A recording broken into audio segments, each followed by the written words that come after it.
absen dulu ya. KS3 Anugrah Septian. Hadir.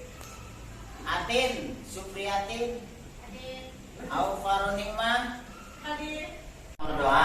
Berdoa dipimpin oleh KM, silakan. Ya, sebelum memulai KBM, marilah kita berdoa terlebih dahulu. Doa dan doa dimulai.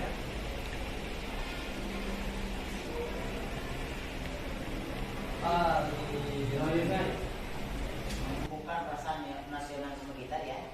Mari kita sama-sama menyanyikan lagu nasional. Lagu nasionalnya Garuda Pancasila. Satu orang silakan ke depan untuk memimpin lagu kebangsaan. Silakan berdiri semuanya.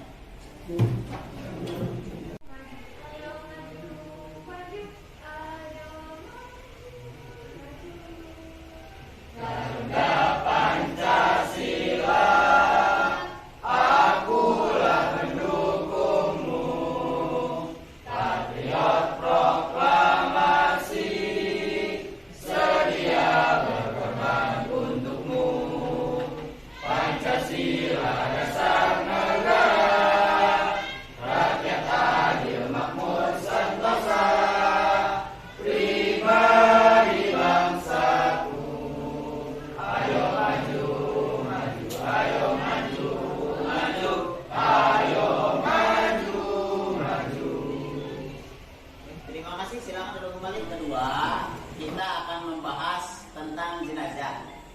Minggu kemarin sudah dijelaskan mengenai bagaimana tata caranya pengurusan jenazah yang terpisah-pisah anggota badannya. Ya, masih ingat kan ya? Oke, masih ingat ya. Sekarang tujuan pembelajaran hari ini kita adalah yang pertama, setelah kalian melakukan pembelajaran ini mampu mempraktekkan tata cara memandikan jenazah, mengkafani jenazah, kemudian menyolatkan jenazah dan menguburkan jenazah.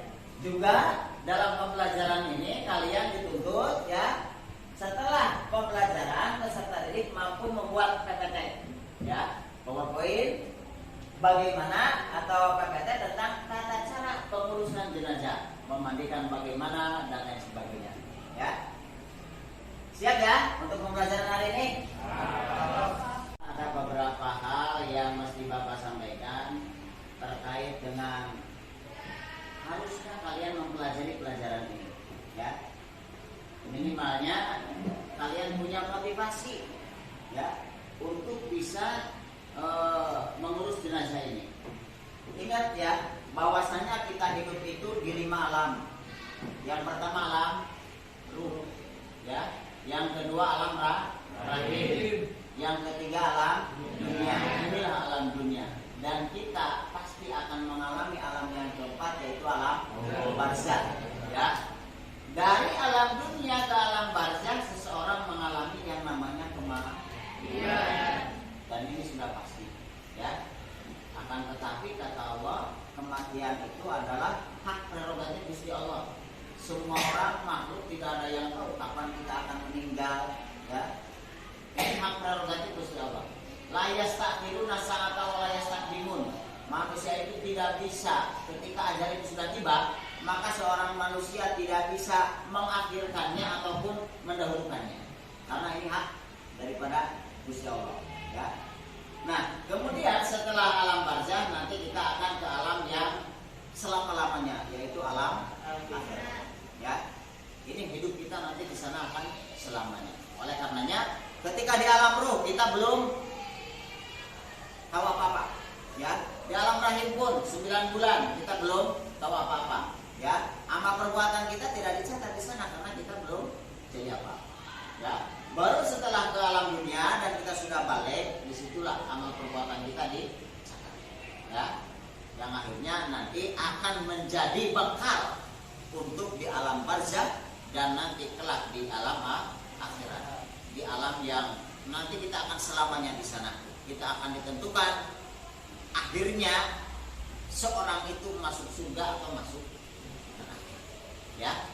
Jadi ini sangat penting sekali.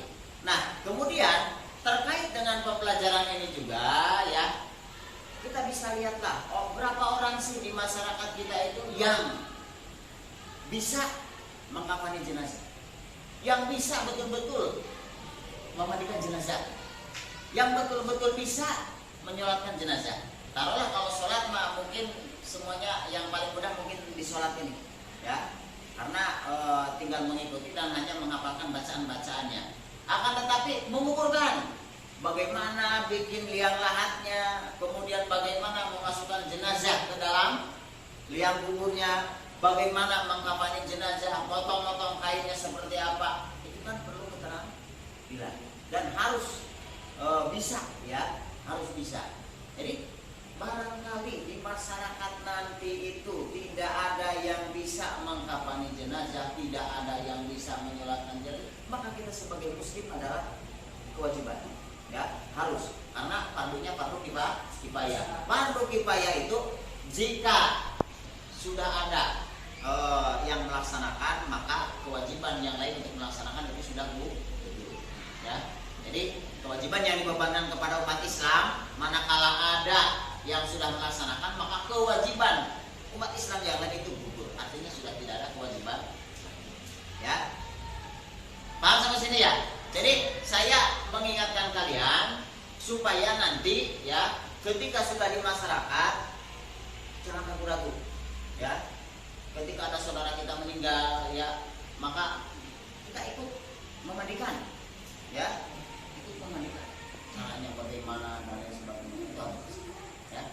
Ya, jadi saya hanya sekedar memotivasi kalian pentingnya kita mempelajari jenazah, ya. Coba lihat orang yang atau tetangga kita ketika meninggal, berapa orang sih yang menyolatkan jenazah? Berapa orang sih yang ngurus mengkafani jenazah? Yang tahu itu biasanya hanya Pak Lebe, juga Pak Kiai biasanya tahu, ya, dan bisa, ya. Suatu ketika kalau misalkan Pak Lebenya nggak ada, ya, kemudian Pak Kiainya juga lagi nggak ada, ya, ini siapa nanti yang harus melaksanakan kewajiban ini? Ya tentunya kita, ya, tentunya kita semua ini sebagai umat Islam. Karena kalau misalkan tidak ada yang ngurus sama sekali ketika ada jenazah orang Islam, ya, tidak ada yang memandikan, tidak ada yang mengkafani, tidak ada yang menyolatkan, maka semua orang Islam yang ada di situ berdosa. Ya, inilah bedanya fardu kifayah dengan fardu ain. Kalau fardu ain itu kepada individu sendiri, ya. Kalau kita tidak sholat, maka kita sendiri yang berdosa. Ya, kalau fardu kifayah itu, ya, itu sekedar mengingatkan kalian. Yang pentingnya kita mempelajari bagaimana tata caranya memandikan jenazah, mengkafani jenazah, kemudian menyolatkan jenazah dan menguburkan. Ya, oke. Selanjutnya, kelompok, ya, bagi kelompok, karena ini ada 4 hal. Pertama, memandikan, mengkafani, menyolatkan dan menguburkan. Maka masing-masing kelompok ini membuat PPT tentang tata cara. Yang kelompok 1, tata cara memandikan jenazah.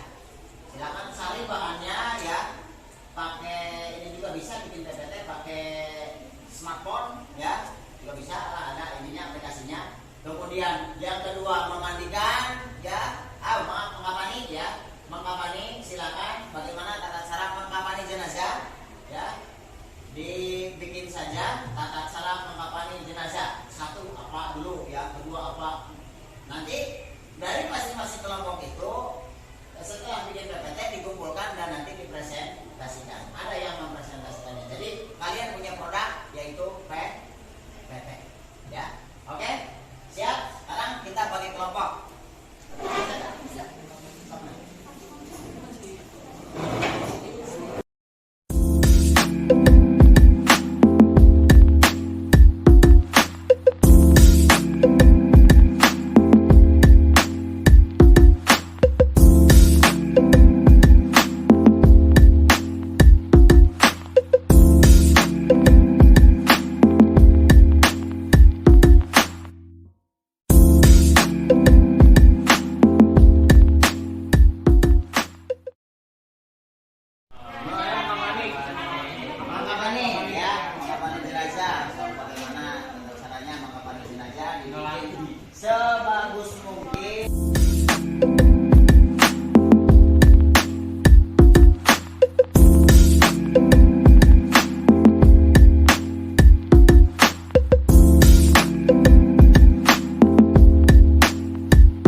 saja dulu, ya, satu orang saja dulu. Silakan kelompok satu untuk mempresentasikan. Assalamualaikum warahmatullahi wabarakatuh. Waalaikumsalam warahmatullahi wabarakatuh. Kami dari kelompok pertama akan mempresentasikan mengenai sumbang yang memandikan jenazah. Bagaimana sih cara memandikan jenazah? Berikut langkah-langkah.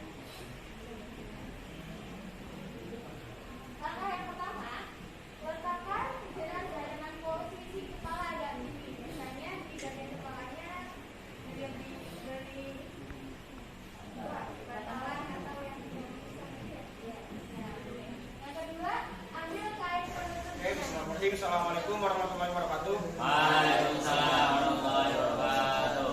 Ya, next. Di sini saya perwakilan dari kelompok kedua, kelompok mengkafani jenazah. Berikut beberapa tahapan atau proses cara mengkafani jenazah. Yang pertama, di sini saya akan menjelaskan bagaimana proses tahapan terhadap mengkafani jenazah pada laki-laki.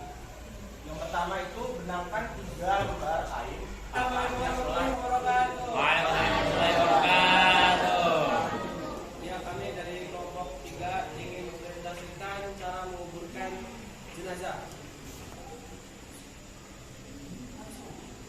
Kata cara. Yang pertama, mempersiapkan tumbang kubur sebelum dikuburkan. Tentunya harus dipersiapkan. Yang kedua yaitu menguburkan di pemakaman muslim. Jika seseorang muslim meninggal dunia, alangkah baiknya jika ia dikuburkan di pemakaman khusus bagi muslim dan di pemakaman khusus Kristen. Yang ketiga, Waalaikumsalam. Kami dari kelompok 3 di sini saya akan menjelaskan mengenai tata cara menyolatkan jenazah. Yang pertama niat. Sedangkan niat sholat saya kurang lebihnya saya mohon maaf. Wassalamualaikum warahmatullahi wabarakatuh. Ya, kelompok 4 tentang memandikan, mengkafani, menyolatkan dan menguburkan jenazah. Mudah-mudahan setelah pembelajaran ini kalian mampu ya melakukan apa yang tadi dipresentasikan. Bagaimana memandikan jenazah, mengkafani, menyolatkan dan menguburkan. Bapak kira itu saja untuk pertemuan kali ini. Mudah-mudahan di pertemuan kali ini kita diberikan ilmu yang bermanfaat dan bisa diamalkan tentunya di tengah-tengah masyarakat kita. Tapi sebelum itu Bapak nanti ada evaluasi ya, evaluasi nanti melalui Google Form